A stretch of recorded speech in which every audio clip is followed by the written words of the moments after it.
प्राचीन महादेव मंदिराच्या परिसरात गुप्तधनासाठी खड्डा, नायगाव पोलिसांची धाड, 7 जण अटकेत.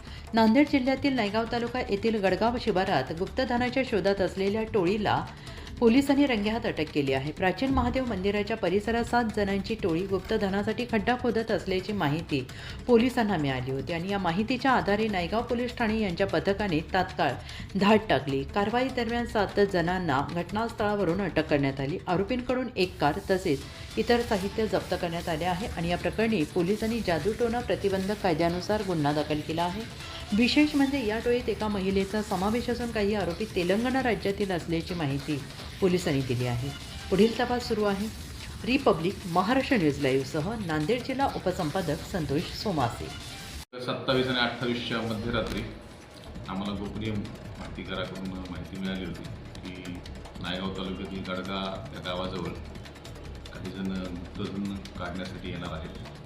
त्या माहितीनुसार आमचे PSI तोटेवाड साहेब, संजय चरकुलवार, बालाजी शिंदे, ज्ञानेश्वर गोविंदवाड आणि आमचे होमगार्ड भालेराव आणि कासरवाड अशी आमची टीम त्या ठिकाणी गेली. सदर ठिकाणी आम्ही सापळा लावून सर्वांना ताब्यात घेतले. त्या ठिकाणी त्यांनी एक अंदाजे 1 ते 1.5 फुटाचा खड्डा खांदलेला होता.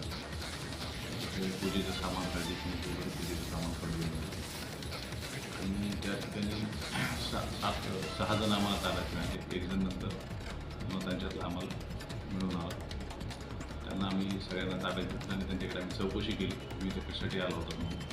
त्यांनी चौकशीमध्ये सांगितलं की या ठिकाणी गुप्तधन आहे अशी आम्हाला माहिती मिळाली होती. त्यानुसार आम्ही तांत्रिकाच्या मदतीनं ते गुप्तधन शोधण्यासाठी आलो होतो. सर्वांना आम्ही ताब्यात घेतलं आणि त्यांच्यावर महाराष्ट्र जादूटोणा प्रतिबंधक कायदा कलम 3 प्रमाणे गुन्हा दाखल करण्यात आलेला आहे.